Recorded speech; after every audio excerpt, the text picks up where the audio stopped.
Hi, the following podcast is brought to you by Radical Road Brewery, the best craft beer in the heart of Leslieville. Find them at 1177 Queen Street East. That's Radical Road Brewery. I'm Shawn Chirrey. I'm one of the team and co-authors of the book Tomorrow is Too Late, Toronto Hardcore Punk in the 1980s. And my name is Fran Grasso, and I'm part of the book team that helped with the Tomorrow's Too Late book on hardcore in the 80s. Welcome to the music.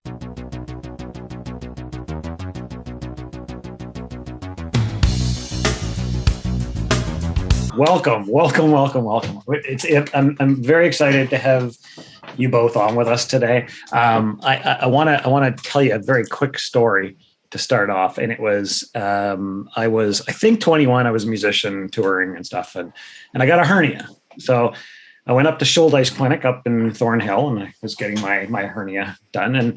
And they give you, well, first of all, I'm afraid of needles and everything else. So they pump me up with extra Valium or whatever it was ahead of time. And then they gave you Demerol. And I guess because I was 21, and then there was another guy who was about my age, similar age-ish, maybe a couple of years older. And he and I were the last two to go into the operating room because we were the youngest. Everybody else was, generally hernia in your 50s and 60s kind of thing. And I remember the nurse coming in and giving the two of us shit because we were just chat, right? And she's like, you guys should be asleep. And there were guys around us that were like, higher than a kite and everything else. And as we're chatting, we both realize we're musicians. And so we start talking about it. And I said, I'm Greg, just by the way, I'm Greg from The Life. And I can't remember who it was, but said, hi, I'm so-and-so from Bunch of Fucking Goofs. And we're like, oh. So it was great. Like we're sitting there for however long, an hour or so. And then we finally made this connection. So I just wanted to start that off because I think we're going to be talking about them tonight. The Goofs are sure to come up. Yeah, I'm sure they are. So, and were you a fan of the Goofs when, did you know about them? Oh, I absolutely knew about them playing in Toronto. I mean, we all, I think we all competed to see who could put our flyers up higher on the light posts and wallpapering Young and Dundas back in the day with as many posters as possible. So absolutely. I mean, yeah, there was Dick Duck and the Dorks, and there was a whole bunch of us back in the day. I wasn't playing punk back then, but I was more on the new wave side of it. But right, yeah, I absolutely knew them. Can I just say I have a Shouldice story as well, but it is not punk related. It's music related, not punk related. But I think in the ethos of punk, it probably makes sense to say this anyways, right? So my dad was in Shouldice. Same thing. I bet you it was like the same year that Greg went in. So Greg went in a teenager. My dad went in when he was older. And he was in the same room as a keyboardist of the band Doug and the Slugs. Oh, yeah. Not punk, but I think that's a punk story. Yeah. Mm-hmm. We promise you were. Yeah, sorry. Yeah. No, I just more new waves. Musicians went there. Yeah. And I assure you, we're going to get to asking you questions instead of us telling you stories. But yeah, absolutely. The one thing to get to the first question I want to ask you is, I mean, for me, I was a metalhead, sort of early 80s. From there, my bud's brother brought home records from, I think he went to Guelph or Kitchener, Waterloo, whichever, anyway, maybe Waterloo. And so he brought home albums from college. It was like 10-Pole Tudor and a lot of sort of the British sound that was coming in, right? And then from there, I started exploring and, with bands like, Gen X, as it starts to speed up, and Gen X, and even some of the local bands, granted not hardcore, but I think of like, Rebels, Forgotten Rebels, Durango 95, UIC. So, and again, the guys from Durango were buds of mine. So that's sort of how I sort of got into that. And then from there into sort of the Black Flag and the Kennedys kind of sound. And again, I loved everything from new wave all the way through. With that sort of setting it up that way from my perspective, what I'm really keen to know is both of your journeys into the love of punk and hardcore. Sure. I'll start with I was a rocker kid, listening to the Black Sabbath and that sort of stuff. And slowly, I think seeing the new music on city TV exposed us kids. Like I I came of age in hardcore in the mid 80s, started getting involved in that mid 80s period. But my first concert was Teenage Head opening for Triumph. So I went to go see Triumph, but Teenage Head was opening because they were both on Attic Records at that time playing. That was 81 at the CNE. And it was like early summer. And my second concert after that was Devo, and seeing all of that stuff. And it wasn't until seeing stuff on CTV that I realized that there was this stuff locally. So, it was, you'd see the Clash come on there, but then it was really when I started seeing bands like Direct Action makes an appearance, and Daniel Richler went into the t-shirt factory bunker they were practicing in the basement. And it was things like that that pulled me in. And then I started volunteering at CKLN radio station when I was a teenager with another friend of mine, Calvin. And that's what pulled me into getting involved in interviewing bands through that experience, volunteering at CKLN at Ryerson, which has now changed its name all these years later. Yeah. What about you, Fran? So I was at Catholic schools, pretty much for elementary school and high school. I really hated it. And so when I heard punk music, it was kind of like a refreshing, outlet for, my, I guess, anger towards, my Catholic upbringing. And so I first heard, I think it was like Sex Pistols or Generation X or one of those, typical British bands, The Clash. And so that's what kind of got me into it. And then I started looking like in the Now magazines and looking for shows where, maybe there was one of these punk bands that would come to play. And so that's how I started going to shows, seeing local bands and then, first British bands. But then I kind of was more into the American bands like Black Flag and Circle Jerks, and it just was more relatable to me because I didn't grow up in like a I guess a lower class British society. I didn't really care about Margaret Thatcher or the Queen. So it was, for me, it was more the American hardcore that was appealing. Fran, I want to ask you about this. In a lot of music, Greg and I in doing this podcast have done research into different bands and music as we prepare to speak with guests. And, one of the things that sometimes we come up with is about, bands as they're playing to audiences.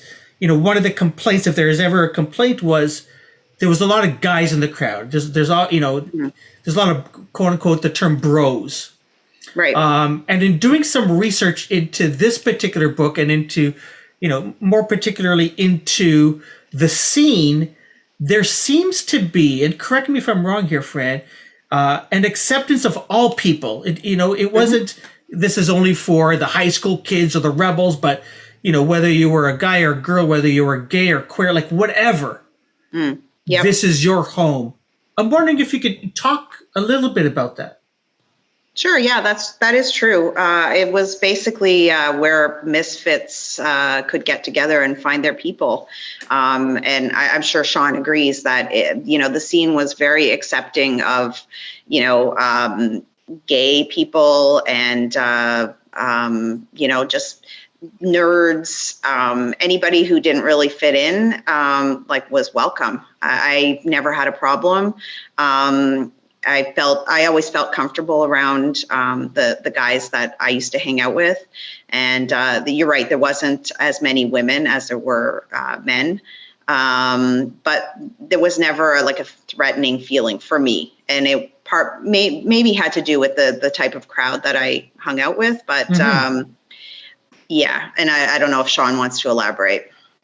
Yeah, no, and I think reflecting back on it from my experience, I thought it was sort of like that. There was the ratio of men to women was much higher, but I think we had so many women involved, and there were such prominent women. Like I think one of the more prominent people is Jill Heath, who was a a promoter, DJ, and ran a label called Lone Wolf, and she was such a fixture in the scene. And there was such prominent. I think there's this myth that the first wave of punk from the '70s was much more female friendly, and hardcore was bros and a sausage fest, which is true to some degree, but I think Fran and other women were very prominent, and most of the women involved were doing things. They were putting out zines, they were running record labels, they were promoting shows. And it was interesting when we were interviewing a bunch of bands that weren't from Toronto that played in Toronto for the book. I sort of reflected on that, and so many of the ones that I thought were from like scenes in San Francisco where I saw a lot more prominence in photos, at least, of women, they were saying, no, Toronto was well more represented by, there was a lot more women and prominent women in the Toronto scene than any of the US scenes that they had toured to. So why did they say why, or do you have thoughts on why that was Toronto versus some of the other scenes? They said in some cases, I think San Francisco in particular got really violent really fast. I think the punk scenes in California gravitated to violence quicker, and we had less of a violence problem in Toronto. There wasn't no violence, but it wasn't the same as you would see in other punk scenes. So I think that was part of it. That's true. It was pretty safe. Yeah. Yep. Awesome. When I first started researching, I thought, oh, awesome. We've spoken with Art Bergman. We've got punk music down. And then I said, well, wait a second. Art's from the West Coast. This is a book about Toronto. Shawn, either of you actually, was there a regional difference? Is there a regional difference, which might explain why the focus was on the Toronto scene and maybe not a Canadian hardcore punk scene? It's difficult because we could have done, something, and it's really, we called it Toronto as sort of a placeholder, and it's really, the broader area around Toronto. So, sure. Like, I think the first wave punk, both Toronto and Hamilton were really scene makers. So in that early '70s, Toronto was punk, had punk stuff going on before punk existed. So like mid '70s, Hamilton and Toronto, the likes of Simply Saucer and Teenage Head, the Bile Tones, all that. We were setting the scene in terms of punk. And I'd say for hardcore, we were, not that we were late to it, but we weren't a scene setter. Like, it started happening here, like, on the West Coast in the US, hardcore's happening 1979-ish. With the Black Flags of the world, and some of that stuff is happening then, and it catches on the East Coast a little later. The DC scene happens a little bit later, and same with Toronto. I think we're not seeing prominent punk things until 81, 82, and DOA was living here, and they're the folks that came up with the Hardcore 81 album title that influenced calling hardcore. And they were out here, and they played a number of shows, and one was this Anti-Nuke Fest at Nathan Phillips Square in 1980. And sort of, that was one of the more prominent things. And another prominent one, there was two shows in 81 and 82 with the Dead Kennedys playing at the concert hall. And the first one was predominantly first wave punk. So it was L'Étranger, who are sort of, that middle ground, who were more Clash sounding. And why am I forgetting the other band that opened? But it was the remnants of a first wave Toronto punk band. And then by the time they come 8 months later, it's Youth, and the Young Lions are opening. So true hardcore bands opening. And that 81 to 82 was sort of that demarcation of Toronto getting into hardcore. So one of the things I'm interested to know is like, how did this book come to be? What was the process in terms of, pulling this together? Because I understand there were a lot of people that helped you. Yeah, and it was really a collective effort. The other fellow who you'll be talking to for the metal book, Derek Emerson, was in a band called MSI, More Stupid Initials, and he had a Facebook page where he, post flyers up, and we were all reminiscing. And there'd been all those really great '70s books that were done in the last little bit. So there was Treat Me Like Dirt from Liz Worth, Trouble in the Camera Club from Don Pyle, and then Colin Brunton did the great Last Pogo and Last Pogo Jumps Again documentaries. And we were like, why isn't there an '80s hardcore book? Like, we had a great scene. Why hasn't somebody covered it? And we were all kids that did fanzines, and we were like, well, I guess we have to do this. So Fran and others, Steve Perry at CIUT jumped on board, and we started doing this as a collective group. Yeah. So yeah, I think it just came out of starting to post old flyers and photos on Facebook, and then a bunch of us started talking about, doing something to kind of memorialize the days of the past. So there was Simon Harvey and Paul Morris and Tim Freeborn, who did a lot of transcribing, and so it was a group of past musicians and people that were in the scene that collaborated, and there was a lot of input from people that just took photos, and it was really like a huge group effort comprised of probably most people that were part of that scene contributing. Was it always going to be a book, or like was it just something you were pulling together and it could have been a book, could have been a doc, or how was? No, I think we planned to do a book. Yeah. We wanted to have a lot of the flyers. Sorry, Shawn, go ahead. Yeah, I was going to say Derek Emerson, who was involved, had done a documentary before with his wife on one-man bands. And I think he learned the lessons of rights and all the issues you'd face doing a documentary. And we had none of that with the book. Like, we had 30 people give us their photo collections, and we gave photo credits everywhere, but we only had the rights to use it, knowing that this was sort of a community effort. So people were not interested in it. And because it was self-published, there wasn't like, we shopped it around to a few publishers, and they were all like, if you're going to do a book, you're going to have to do it this way. And we went, no. Like, we had a vision for it, and we had a great group, Goods and Services, who were a design company, hopped on board and volunteered designing it. In part, they were applying for design awards, and they won 7 or 8 huge design awards for the book, and it's got a really unique layout. And then we also won the Heritage Toronto Book Award for it as well.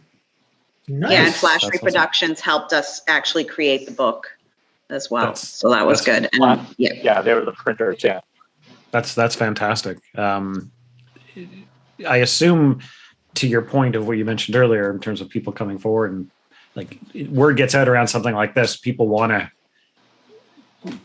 to provide you. Like, we've had the Flyer Vault. His name's escaping me. Right. Daniel. We had Daniel on from the Flyer Vault, and he constantly has people. I mean, I remember we were talking about the Peppers, and I sent him the video of the Peppers at Lee's Palace for the first time. And so I assume you had people just like wanting to contribute and wanting to help provide for this project. Yeah, definitely. And it kind of is a testament to how the scene was back then, and how, the same people are today, and they just want to help and want to contribute. And so that really helped make the book a success. Yeah, we had a Facebook page for each book as we created them, and that really became the place where people could reach out to us. And I'd say, like, I would have gotten off Facebook years ago if it wasn't for these books, because it really was our only way to get to some of these bands and to get to some of these guys. Like, and it really was a helpful vehicle. And people felt a sense of ownership as we created the book, I think, because we would do interviews. A lot of the book interviews we did at CIUT with Steve Perry, and he's released some of them as sort of podcasts as we did them. And Steve's really been an archivist for the Toronto punk scene and has the longest running punk show ever that started at York Radio at CHRY and then moved to CIUT. And we would put up photos of us interviewing the bands at CIUT or the other interviews that we did, and people would get really excited as we did it. So, yeah, it brings back a lot of memories for people, good memories, I think, mostly. Yeah, for sure. So we've CIUT and CKLN have been brought up a couple of times already, as we've been discussing here. I'd love to explore sort of how, that college radio, I mean, Spirit of Radio brought in some UK bands and broke some stuff, but really, I want to explore that, the influence that college radio scene had on the scene at the time. Yeah, the big one for that would be CKLN's Brian Taylor, who is a famous person in the scene who worked at the Record Peddler, was the singer for Youth. he had a show on CKLN called Arg Rock, and that really was sort of the, I believe it was, I'm trying to remember, I think it was Tuesday nights, and that would set your scene for you going to the record peddler on Saturday afternoon, and what purchases you were going to make were sort of dictated by what he had on that show. And he, started out with, just a punk setup, and then he started fusing in the new metal stuff that was coming and the crossover stuff that was happening as well, and really was a taste maker for people. He was I don't know if you'd ever been to the record peddler in that era. Like, they were on Queen Street and then they were up on Carlton. He was an intimidating fellow to any of us teenagers. And I interviewed Daniel Richler as part of the book, and he was saying how much he was intimidated. And this is when he was on the new music and was sort of, the epitome of cool to some guys and kids. But he was intimidated by Brian Taylor as well. That's funny. Yeah, I used to set my cassette player to record the shows so that I could, listen back and catch the, any of the bands that I liked, and, make note of them so that I could, take my notes down to the record peddler, because back then that was, one of the main ways of hearing new music. Yeah. And you talk about the record peddler, and that's another topic I wanted to touch on, was the importance of those sort of independent record. I mean, I grew up in Durham, so to me it was Mike Starr's Star Records out in Durham, right? Which is where we explored. Can you talk about the importance of those independents and what they were bringing in and the impact that they had? Yeah, they were huge. Yeah, go ahead, Shawn. Yeah, it's just, we covered some of them in the book, and there was even like some of the used record shops like Vortex, which was on Dundas East, and then on Queen. Like, they were one of the few places you could bring consignment things as well, and they would sell new stuff along with the used stuff. But the record peddler itself was unique. I mean, so many of those record shops had some great stuff, and they brought in the imports, but the peddler really was the place that was a community center for us. It was, you could sell your zines there. The flyers were up for people looking to form a band. You would buy the tickets for whatever show you were going to. So it was more of a hub than any of them. Like, there was Cheapies and Sam's and all of that. And I think they were, really important. We were talking with Ben Hoffman, who was the guy that ran the record peddler. And he was talking about, he met with the fellow who was setting up the flagship HMV store in the UK in the early 80s. And he said that he was influenced by 4 stores when he opened that up. And 2 of them were Toronto stores. So one was Sam's, one was the record peddler. Another one was Home of the Hits in Buffalo. And then Bleecker Bob's in New York City were the 4 record shops that influenced how he set up the new HMV in London. Wow. It's fascinating to me, as someone who's, not a connoisseur of hardcore punk, the type of topics and subjects and themes that can be found in music from that time. Very focused on societal issues, whether it was, progressive politics around gender and race and things of that nature. Bands showing up at protests to perform and bring audience in. Why is that? Why did hardcore focus or seem to focus on these sorts of themes at the time? What? Well, I think like, there was a lot of political things in hardcore, and even there was hardcore that was consciously not political as well. And even that was political in a way, because it was talking about stuff that nobody else would sing about. Like, I'm thinking about, Black Flag singing songs like Depression or things like, things that people were experiencing. So they were either experiential things or bands like the Descendants singing about their suburban home and drinking coffee and stuff like that.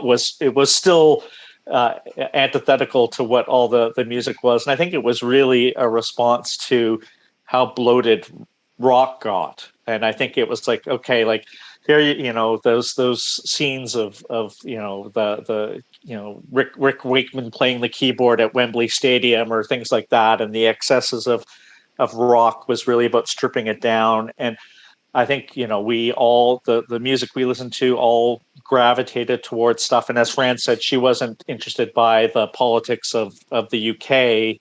I was interested in some of that, having, being of a Scottish background and not interested in the Queen and things like that. So I like some of the stuff coming out of the UK punk bands. But I think it was interesting because it was just really, either political or personal, and the personal as political as well. And one of the things, like, we had some great bands, but what we're probably was the biggest mark from Toronto were there's a few documentaries that claim this as well. We were likely the birthplace of queercore, or as it was called then, homocore. Okay. And it was and then also Riot Girl came out of Toronto, and the big influence for both of those was a group called Fifth Column. And they, and then the other part for the queercore was the zines that they did along with other friends, and people like Bruce LaBruce, the film director, were really instrumental in setting up. And it was interesting because there was an event here in '88 called the Anarchist Unconvention, and it had been in San Francisco the year before. And so there was all this music, and all the folks from San Francisco came to Toronto for this event, and all the shows were at the Silver Dollar and a few places around there. And the folks from San Francisco had been seeing these zines, and they thought that there was this huge gay punk community in Toronto, and it was literally a dozen people or 20 people that were in this scene and were producing this stuff. But they took it back home to San Francisco after this Anarchist Unconvention event in '88. And it blew up from there. And it was really, the Bruce LaBruces and the Fifth Columns of the world that influenced all of that. And it was, those were our big claims to fame in terms of punk. Yeah. Well, that's really interesting. Okay, so you talked about the Anarchist Unconvention in Toronto, 1988. Famously or infamously, Dave Grohl with the band Scream performs in Toronto, and I know there's a lot of discussion around when people look at the history of this music, it almost goes from 70s punk, and then there's a gap, and then all of a sudden there's Nirvana. So I'm hoping one of you or both of you can maybe give us a bit of a history lesson on. Fred is pointing to Shawn. He's the history guy. On how we get from 70s punk to Nirvana. It wasn't just someone went to sleep and woke up and there's Kurt Cobain screaming into a mic. Where does Nirvana come from, and what's that impact of 80s hardcore? Yeah, and I think like punk dies a horrible death real quick. Like it starts earlier, and I think people imagine punk being this British thing, and it's really a North American thing from from places like Ohio. There's the Rust Belt punk bands, then there's the New York bands, the pre-proto punk stuff like the MC5 and all that. But punk rock, when it blows up 76, 77, it's dead by late 77, 78. And the Sex Pistols playing at the Winter Garden and breaking up as a band is part of that. But I think what it was is within punk, the generation gap comes quicker.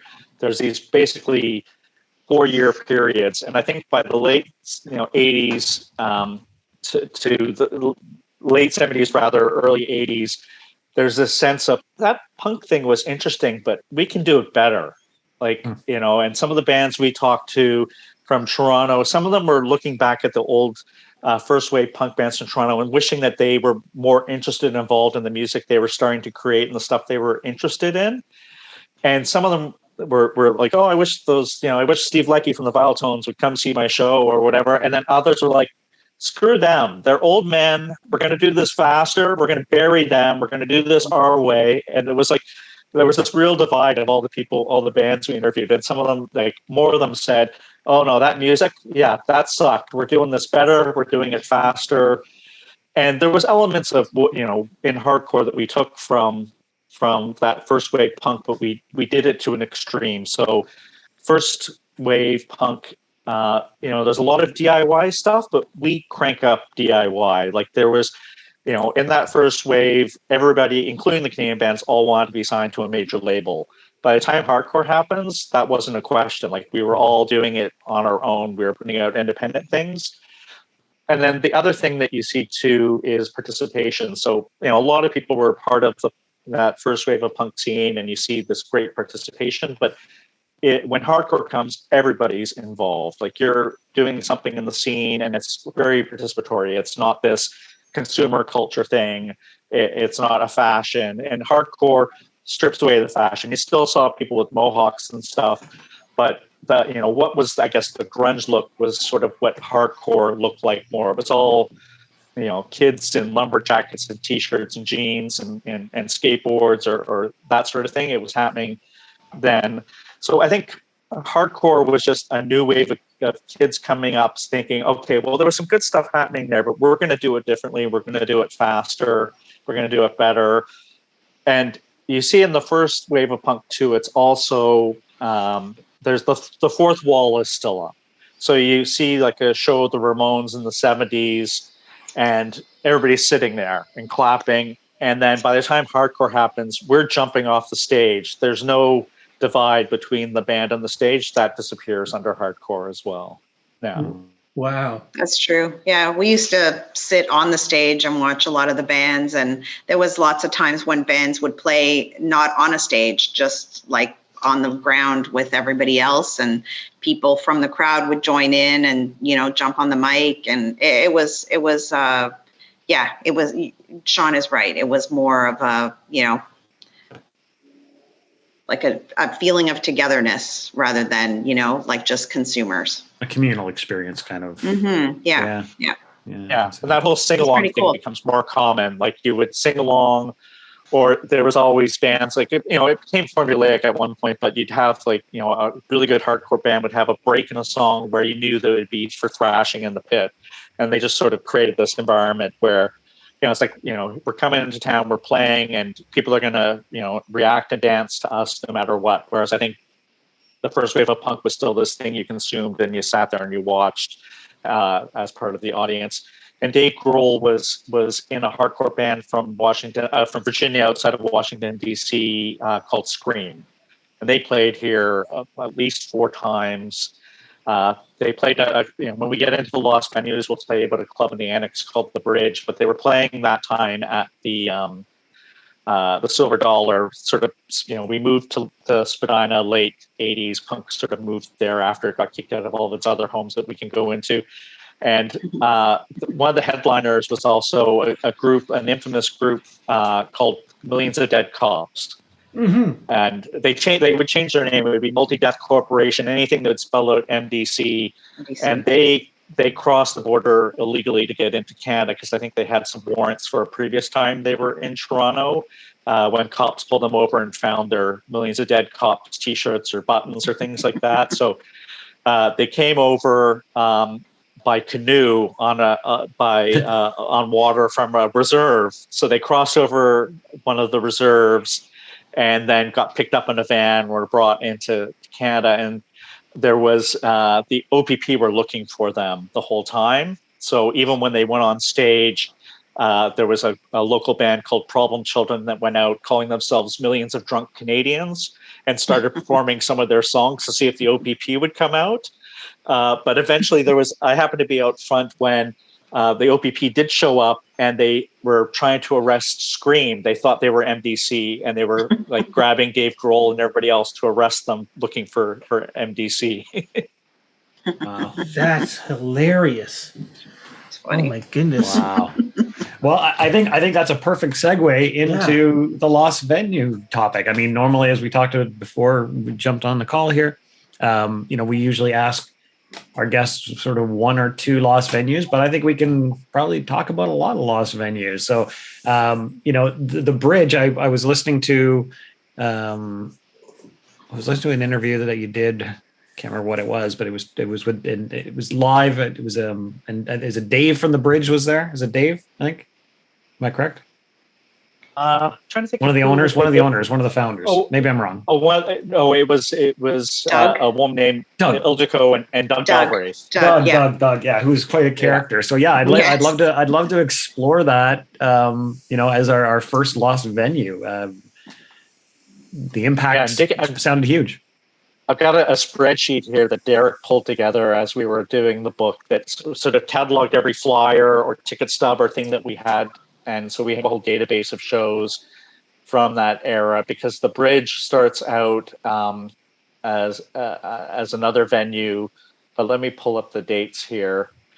Another one I'll talk about while I'm looking at that in the meantime was, speaking of the Goofs, they were one of the first groups. So you hear about Ralph Alfonso and doing the first punk club, the Crash and Burn, that was in the basement of the Liberals. So Liberals headquarters office. And that was a famous 70s punk one, but that lasted literally, I think, a month and a half or something like that. And the Goofs started a venue called the DMZ. Don't know if you know that one. It was on Spadina, and it had been a black soul club for a decade called the Paramount, and they took it over in '85 for like 8 months. And I think people remember it lasting years, and it literally was 8 months from like February till 8 months after that. And the Goofs, Steve Goof, ran a club forever there, and then they moved to another venue on Dover Court, Club Without Name, it had been called previously, and it was the DMZ too, and that lasted a month in December of that year. So that was a much shorter-lived one, but I'd say the Goofs are responsible for the first really, truly longer-term punk venue in Toronto with that one. Sounds very DIY. Yeah, I don't know how they kept the liquor license as long as they did, but and then the other one after that that's sort of infamous is the Turning Point, which was another venue. I don't know. Have you touched on that one in past shows? I don't think so. It was. So good. Sorry. No, did Andrew Smith make one of the? Maybe not. Never mind. One of the miniatures. Anyway. Yeah, probably not the Turning Point. It was like an old folk club in the 60s and 70s, and this Irish couple ran it, and it was it still had the Jose Feliciano wallpaper as the backdrop on the stage. And it was across from the ROM, the Royal Ontario Museum. It was upstairs, and there's a McDonald's there now, and it was above that McDonald's, one of the long line of venues. And I think like first wave punk bands played there, but people could book their own shows there, and it became sort of a more one of the bigger places. And we had this great local band called Chronic Submission, and they were probably 12, 13 when they would play there, and they'd have to have notes in their guitar cases from their parents saying that they were allowed to play there. So that's awesome. And then the Bridge comes along mid-'80s, so it sort of punk moved around downtown. So Larry's Hideaway was also home to a lot of punk and hardcore and metal stuff. In that early 80s till it ultimately burnt down, but it was sort of the Garys had the Edge around the corner, which ran from 79 to 81 or 78 to 81, and then after the Edge they started booking more shows between Larry's Hideaway, and it became more prominent in the mid-'80s for hardcore. There was Hardcore Sundays where lots of different bands would play, and then the Garys would look at Larry's, the bigger bands like the Husker Do's of the world that would come into town as well. That's awesome. Yeah. I was going to say it's funny because I brought this up on the podcast a few times before. My first Toronto gig as a kid from Whitby was at Larry's Hideaway. And it Oh was, wow. I think I was like, I don't know, 16 or something at the time, or 15 or whatever. And I'm telling you, it was an eye-opening experience for this Whitby kid. Just Do you remember what show it was? No, like my personal time playing live. Oh, you Like played there. my first Oh, Toronto show that I ever nice. played was at That Larry's must have been an Hideaway. experience. It was quite the experience. It was we were new wave, like we were like Silver LeMay matching outfits, new wave kind of thing at the time. And it was we were like deer in the headlights for sure at that one. And I remember the change room being some guy's apartment where we were getting ready and whatever, and then there you go. Well, that was way after, but anyway. Oh, cool. Lots of hair there. But I remember being in the change room, and this guy walks out of what we didn't realize was his bedroom, walks through the change room to his washroom that we thought was the washroom for the change room, and that was. I had a lot of love for that place. Never saw a lot of shows because it was not long after that. But Yeah. And I mean, we were underage getting in there. My first shows were at Larry's, and it was like, it was dicey whether you could get in or not. But it was, I always think of it as the equivalent. The closest we had to CBGB's was probably Larry's. Like when I think of those, and there's so many famous live recordings done, like Killing Joke and others played there, and some late jazz greats like Ornette Coleman played there, and it was a venue for all sorts of things. I think Killing Joke has a bunch of live tracks from there. REM did a live album from there, so it sort of was a preeminent venue thanks to the Garys. Yeah. And then the one that we started that really was the heyday for Fran and my era was the Bridge, and it started. We've got shows starting back from 86, and it was originally called the Starwood Club, which is also a name of a club in California.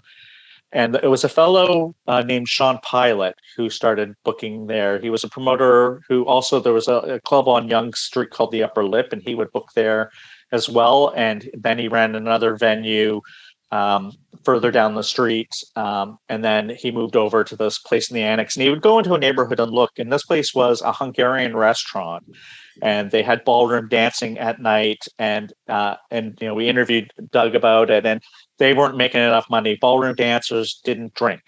They didn't drink enough to keep a club going. So I think Shawn Pilot came along, and he started booking stuff there. And one of the first shows he books is a Johnny Thunders gig. And there was a lineup down the street to get into this Johnny Thunders gig. And the fellow who owned Lee's Palace, so Lee's Palace had been a music venue briefly in the late 70s, early 80s, and then was closed down. And he saw this massive lineup down the street.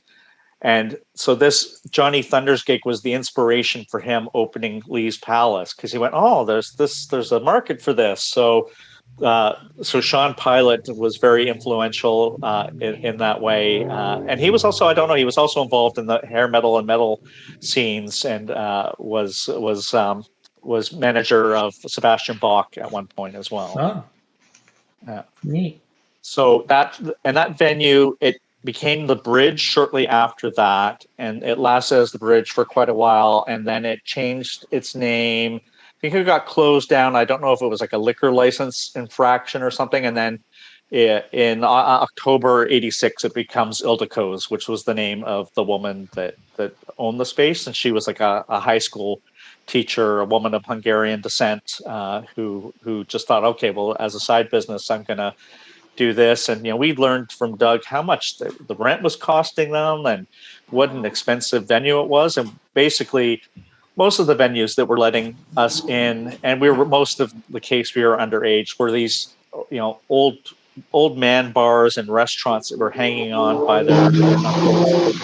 So they were letting people book shows there because it was bringing in patrons and helping to sell beer. But it really was for us, it was the pinnacle of our scene. And we're that, I came around 84, you probably came shortly after that, Fran, and it really was the heyday for our scene. It really was our home for a good 2.5 almost 3 year period of time. And there was multiple promoters there, but Jill Heath, who we mentioned previously, and a fellow named Don LeBoeuf, who ran something called Reuben Kincaid Productions, was the other promoter that was booking a lot of hardcore shows there. And he also managed a band called Hype. But it was interesting because so many bands, but all the promoters other than the Garys were from Oakville. So both Jill and Don were Oakville folks. Yeah. That's so interesting. This has been a fascinating conversation. I think I've got one more question I wanted to ask, and maybe I can direct this to Fran.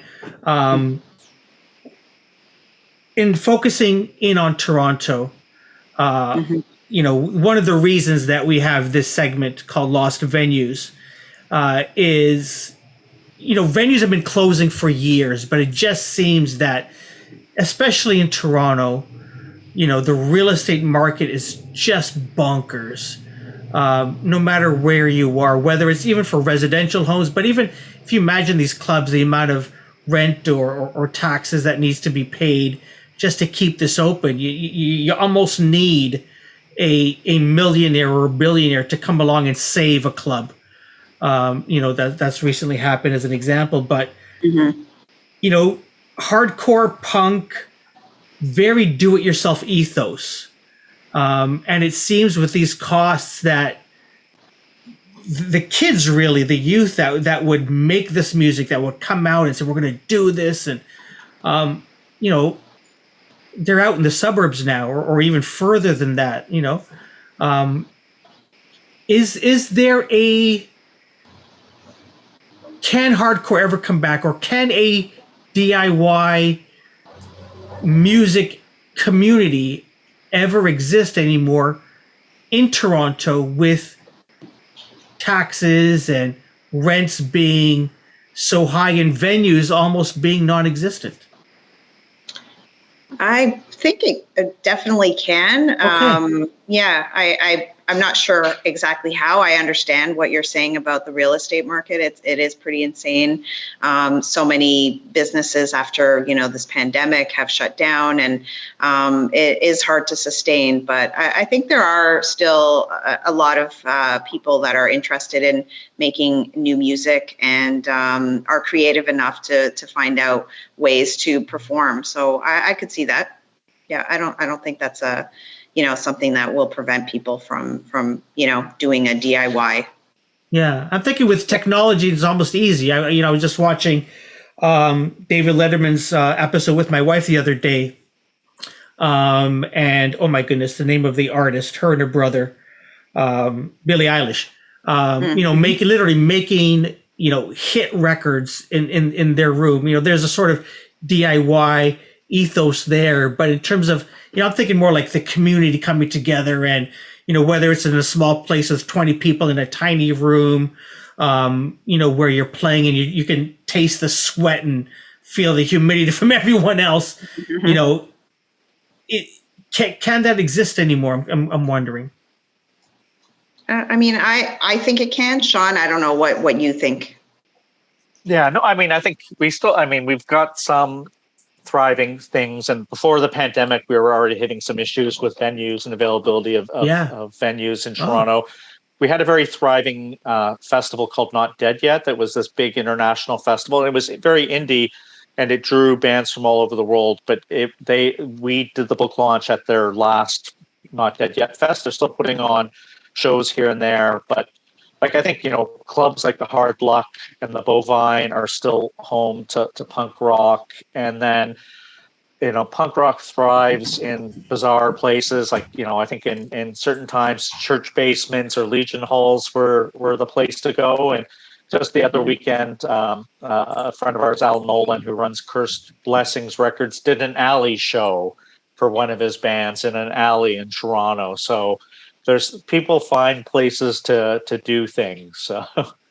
Yeah. It's funny you mentioned about the Legion. I think, again, being from Durham with, Mike Starr and Star Records and the Star Club. And I think, if I'm not mistaken, the Star Club was in the basement of the Legion back when we were kids. So there'd be always, there's places for kids to get together and gather and make some noise, which is the spirit of it. One of the questions that I'd like to ask before we finish off, And whether it's new, hardcore, in terms of up and coming and what you're hearing, or just what you're listening to, what's, Fran, to start with you, what's in your earbuds lately? What should people be checking out if they haven't heard before?